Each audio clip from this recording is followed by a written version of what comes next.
Good morning, everyone. Welcome to Satsang. Let's make some silence first. Quiet down.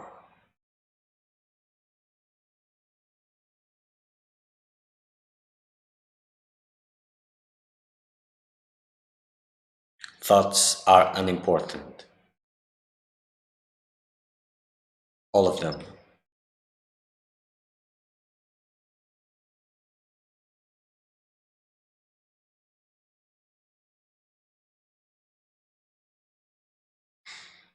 I am unimportant. All the time.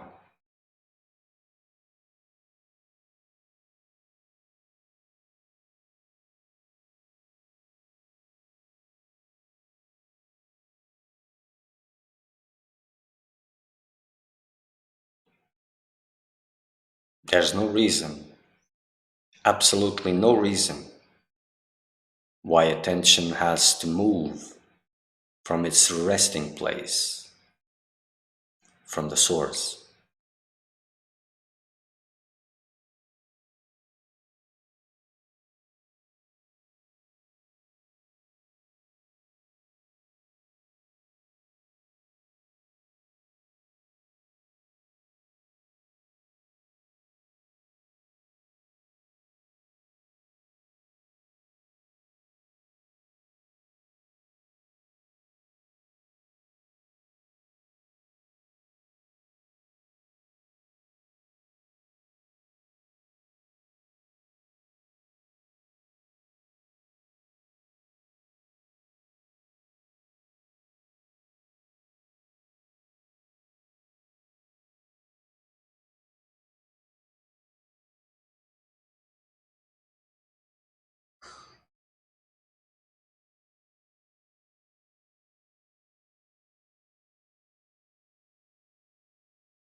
So let us talk a little bit about limitations.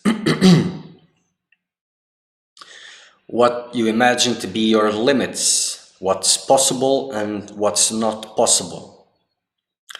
So yours, not possible, possible, not possible, reveals the boundaries, the limitations, the limits of your world, of your individual illusion. And your world functions more or less inside this bubble. That which is not possible, that you believe it's not possible, doesn't allow you to go beyond that. And these beliefs, they are very strong in nature.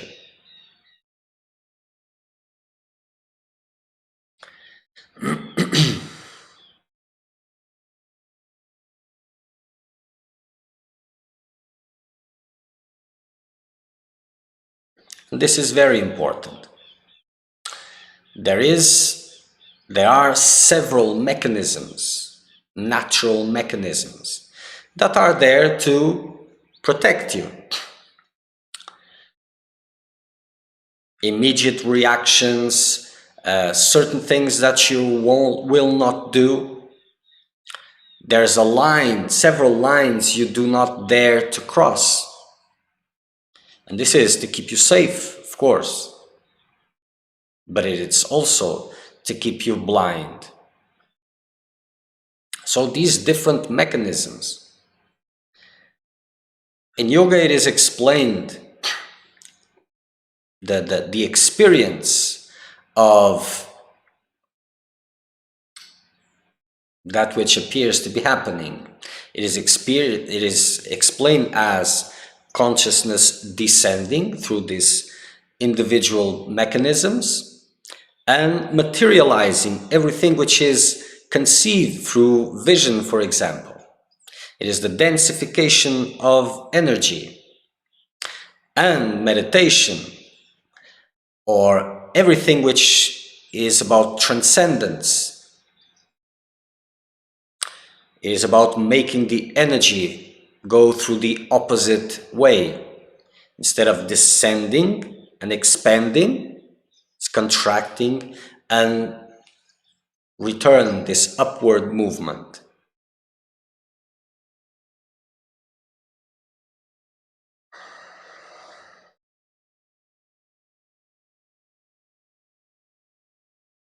So in a way, it is said that it is going against the natural laws.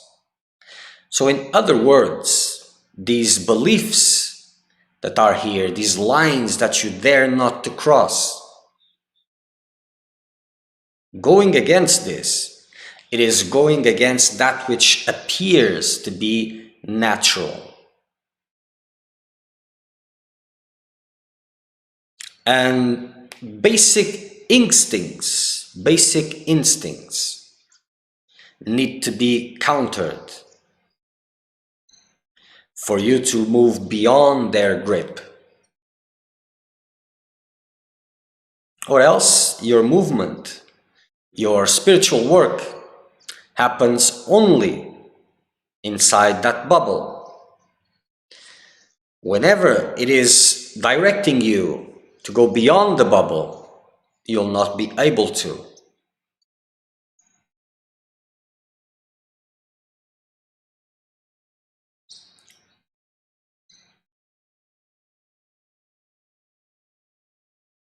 And one of these lines, subtle lines and sometimes not so subtle, is the need to feel good and the need to preserve this feeling good, to not cross that line of feeling bad.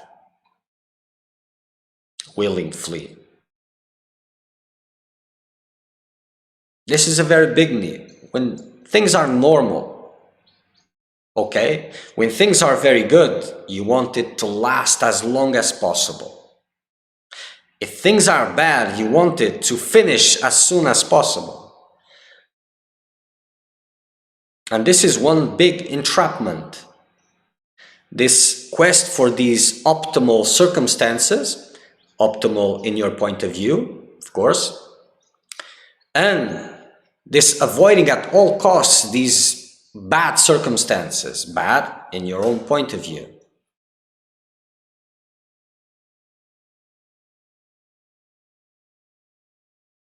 And this shows this is a big red line that you don't want to cross. And when you cross it, you don't want to stay there. You want to come back to this feeling good, or at least normal.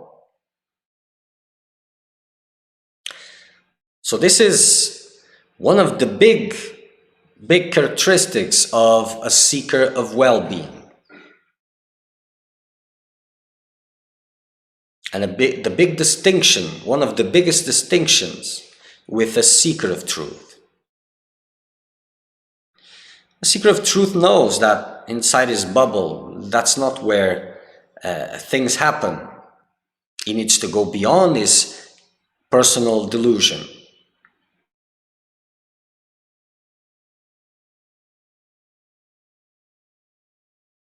And there will not be any peace of mind, any peace, any silence for further growth, for dissolution, if that peace or that silence is circumstantial, if it depends on circumstances. As your mind still gets impressed by circumstances, agitated, it is not stable, it has no silence. So for the seeker of truth, these bad periods are the best ones. And those good periods, not random good periods, the good periods are the periods of peace, silence, stability in the mind.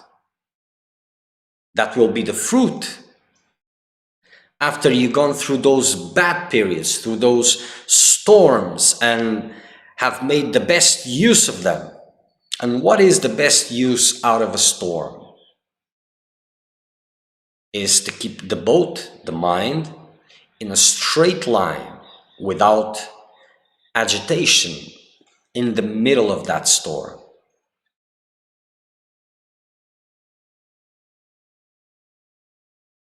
And after you go through it, peace comes, the fruits of that work. Then this peace will bring more turmoil, and the more turmoil will bring peace.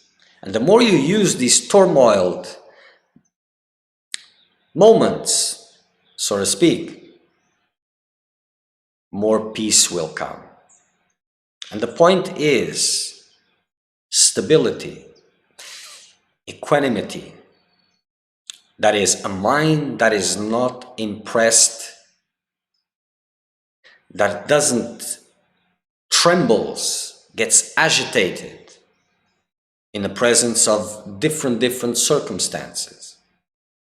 The preferred ones, ooh, and the ones that it rejects, ooh. Stability. This stability, for now we can talk about for stillness purpose, for silence / stillness, to remain at the source. The chaos is inside, whatever that means, each one of you. It's not circumstances that are bringing chaos. Either it emerges or it don't, or it doesn't. So the more you get exposed to whatever is needed to bring this inner chaos to surface, the better. And as this is happening,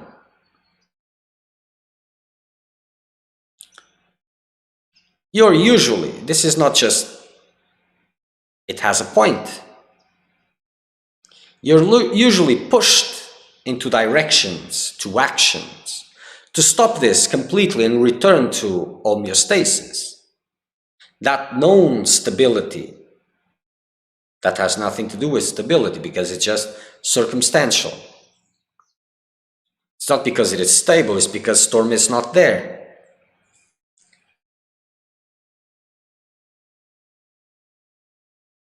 So to keep in the middle of the storm the longest, you cannot undertake any of these actions. Your focus must be, to remain stable and focused, not letting the mind get agitated. It will intensely in the beginning, especially, but your attitude makes the utmost difference. And your attitude should not be, no, I don't want this. You should embrace it and work as hard as you can to maintain steadiness, not letting the mind fluctuate. But it will, like a crazy mule, it will kick all directions. And by abstaining yourself from these actions that promise to relieve you from that suffering, and embracing that suffering, that difficulty, those fears, the fragility, whatever is there arising, by getting exposed to this long enough, it will start to lose its power. And by resisting these pulls of nature that force you to look for an immediate peace or immediate stability, also these laws of nature will start losing its grip. So you thought this was unbearable. But by remaining there with a different attitude, it will be painful, yes, but it will be bearable. Every limit you consider to be a real limit, you will see you can go beyond. And it is endless, this how much you can go beyond what you consider to be a limit. And it's not the point also. But as you get exposed to this, something deeper starts to change. Like all beliefs start getting weaker and weaker.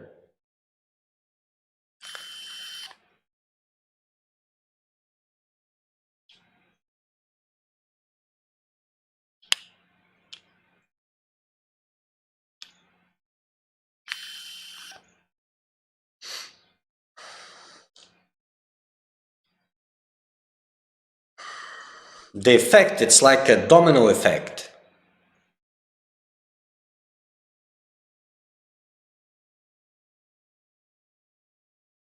And as all these beliefs gets questioned, as you resist what is automatic, what is normal,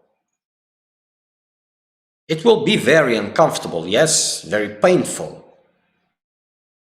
Everything inside of you will scream, this is not natural. It doesn't flow. Another idea from this New Age mindset. It will not flow. It will be anti-natural. But what is the natural? What is the flow, if not in the script?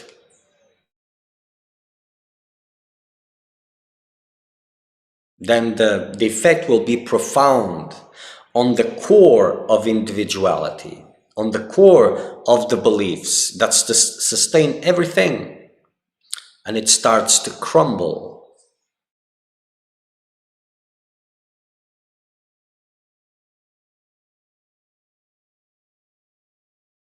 So the best periods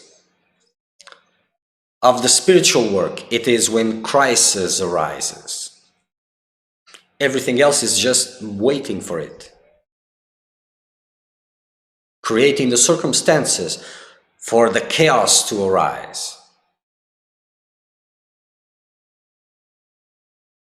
It's like you're building a boat, and it seems nice, strong, but it has to go through the storm, to test it through the storm.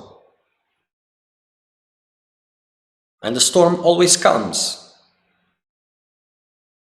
It cannot be avoided. And there's no reason for it also.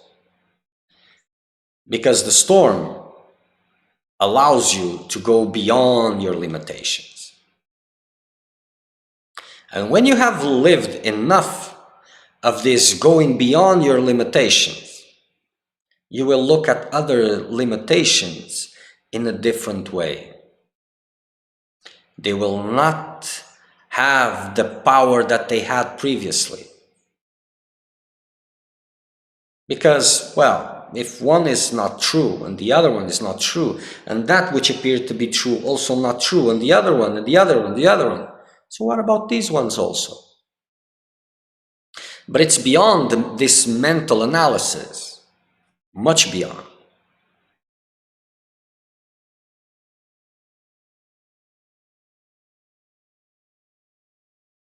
So if you're going in your spiritual path with the same mindset, because majority is just after happiness, after peace, but they have no idea what that means.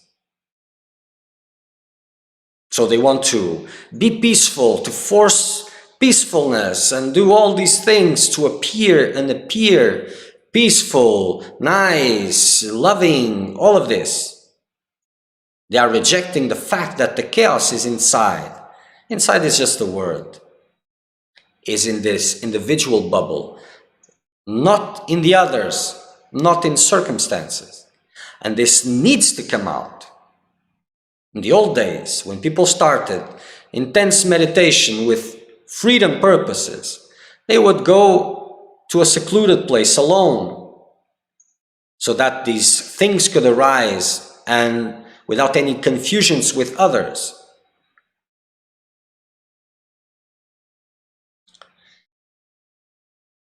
So if you're trying to create another persona, a loving one, peaceful, all of this, this is just another layer on top of another layer of blindness. Intense spiritual work, serious spiritual work brings chaos. And it brings chaos because that is threatening that which is pre-established, the individual bubble, the mechanics of your own delusion. They all work in this balance. Fears and crises are when you come too close of the outer bubble in this context to push you again back to the center of your bubble. They say boo, and you get scared and you go back. So the seeker of truth, with his intensity, that stillness is creating the circumstances for the chaos to arise. And when it arises, everything you've done previously will be tested there, improved. And it is opportunity to be exposed to those tensions, to that suffering. All resistance will arise. Everything becomes chaotic. And that time is used in different ways. To gain more freedom in the presence of those obstacles. To learn about the mechanics of your own delusion, because you will see things arising, the need to get out from that, the excuses that are being created into that direction. Something that happens so fast that if you're not focused in that way, you will not see it because you'll be agreeing with it. Majority will not even come to this. They will live only other kinds of chaos, the ones that justify the inner beliefs and blah blah blah so on, not these ones.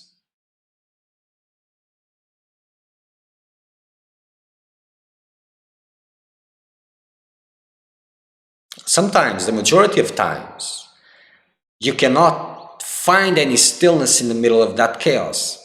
It is, at that moment, humanly impossible for you.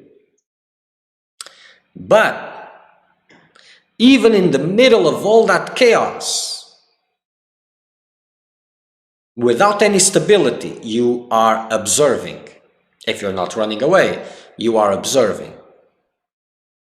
And you are seeing the mechanics of it all.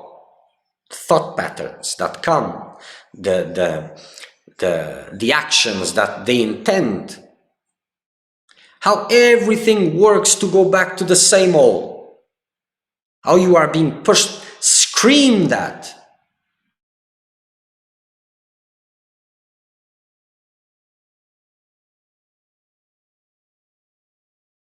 But as you struggle to maintain that, it's like an image, like someone is meditating in the middle of a washing machine, that it's going through that part of the program which is to take all humidity from the clothes. It is a very fast moving, and you're there meditating in the middle. It's more or less that image. And as you try to remain there, unimpressed with all of that, your body feels like you're being teared apart from inside.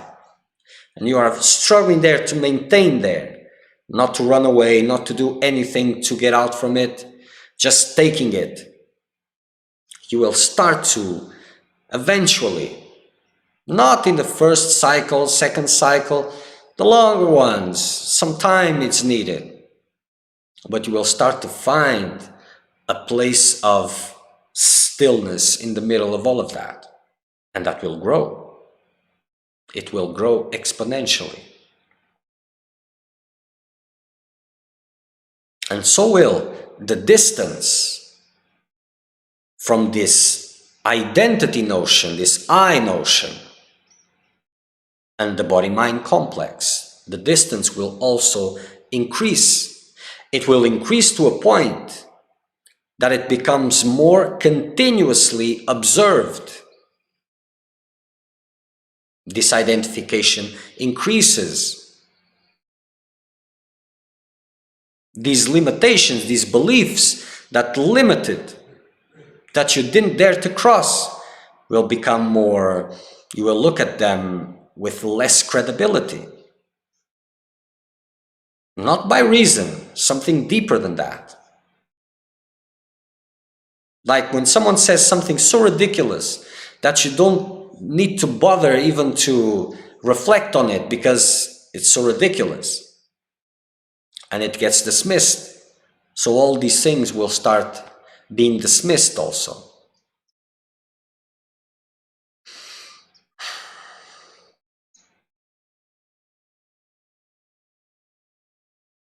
A lot of things happen into those crisis moments. You will see everything. The fragility, what you do to run away from that fragility, what you try to bring or to do to make it better, make it more pleasant or less difficult. All those strategies, I'm not sure if that word is correct, okay. All the things you do to avoid those circumstances. What is automatic there? What are the beliefs behind those movements? Everything becomes visible. So if you cannot do different, you can still persist in trying, and this is a need, and you can observe. You can learn about yourself, what appears to be yourself, about all those mechanics.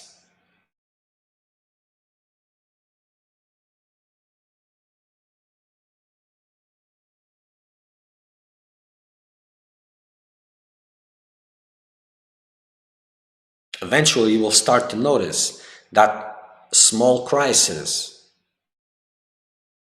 will have no effect on you, and previously they did. You will see certain changes, little changes at the beginning.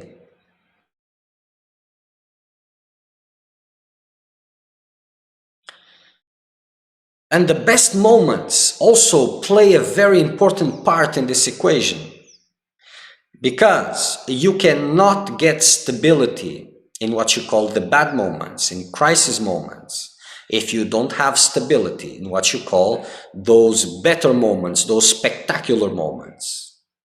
If mind fluctuates, if it gets agitated into one direction, it will get agitated to the other direction. It is law. So as you need to maintain the balance, the stillness into what you call the bad circumstances, the crisis situation, you will also need to maintain the same stability, the same unimpressed attitude with the spectacular moments, the good moments.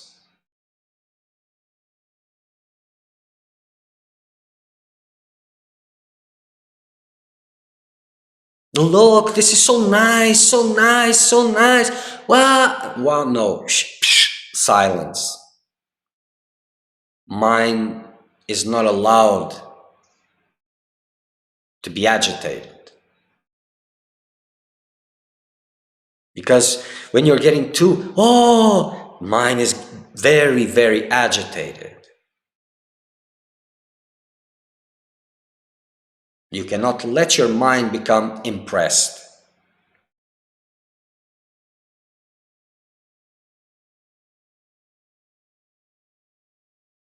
So if you're just working or trying to work with this crisis moments and the spectacular moments or the nice moments, you're not doing the same, it has no future.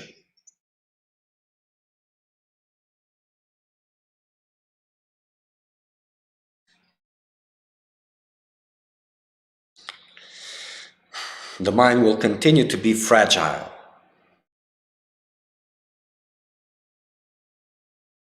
So it is in the both ends of the scale.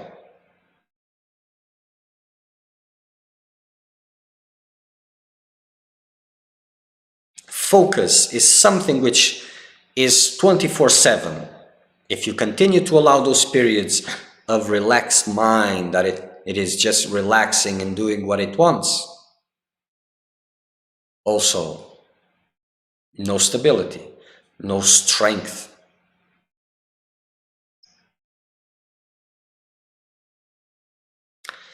And winter always comes. Storm always comes in one way or another.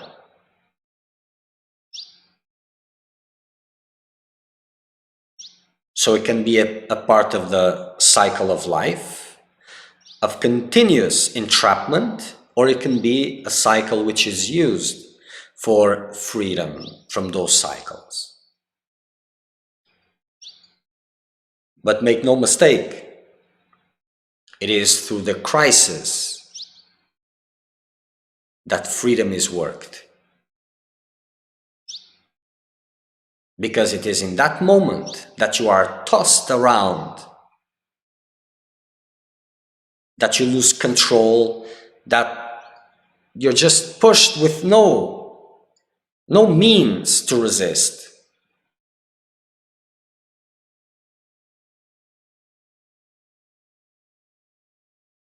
People usually say, oh, I'm doing quite well, quite stable, but then that thing happens and poof, I lose it.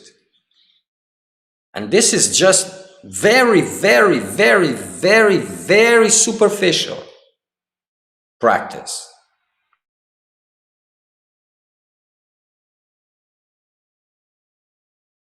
And this need to maintain that peace, that rotten peace, that stability on top of the existing chaos, this is natural. automatic. It comes without you. If you're not paying attention, it will come. It would settle on its own again. You take it out, it comes back. You take it out, it comes back.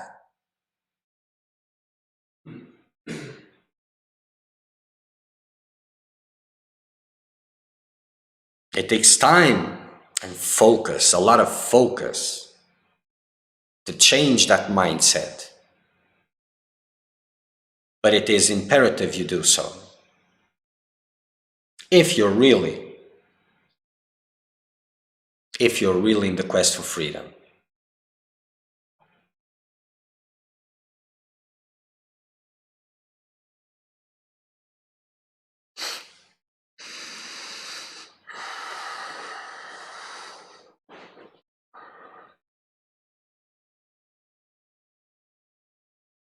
So the seeker of well-being is just hoping for circumstances to change, for the sun to shine completely and always.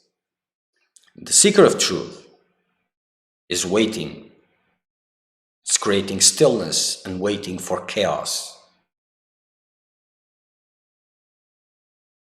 And as he finishes one, he's just waiting for the next one, because he knows that's where he grows. And as his limitations are being tested, it means that the intensity is in the right level. If they are not being shaken, so the spiritual work is very soft.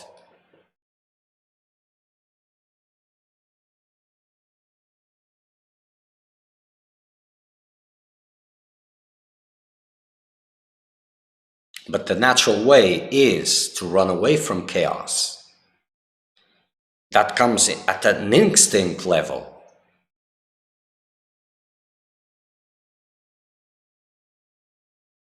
And that is the difficulty.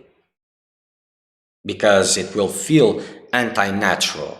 It will feel wrong. It will feel a lot of things. Those feelings are a part of the equation. And as an example, this is the reason why you always act in a specific way, with an end result in mind.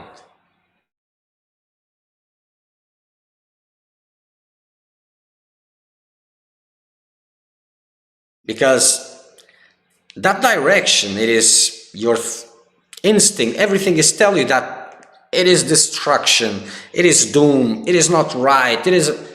What is there beyond that? That so much resistance has to arise.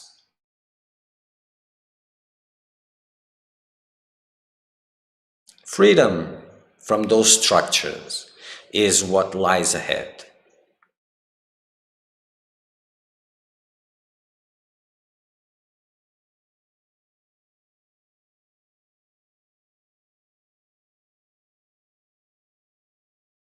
And this is what real spiritual practice does. Because if you're in a spiritual practice and you're getting more peaceful, no chaos is arising, that is very superficial. And there's this idea, oh, you're meditating, so you must be all shanti shanti. Now, if you're meditating correctly, you will be everything but shanti shanti. So it is best to leave you aside to avoid more confusions.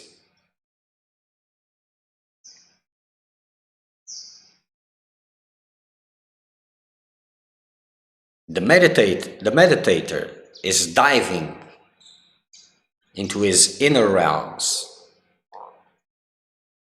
armed with stillness.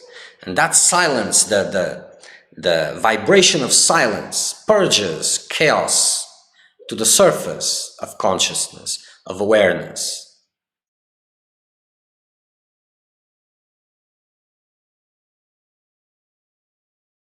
Until it dissipates.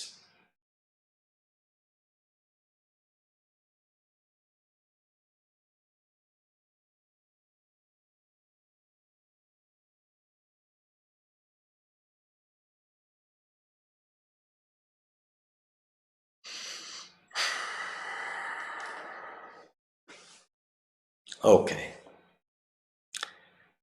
So next satsang will be Wednesday, 9 o'clock in the morning, Brazilian time, UTC -3. If you have any questions, whenever you're watching this satsang, you can send to the number that appears there on the comments or wherever you're watching this. There will be a number. Okay, until then, make it real for you.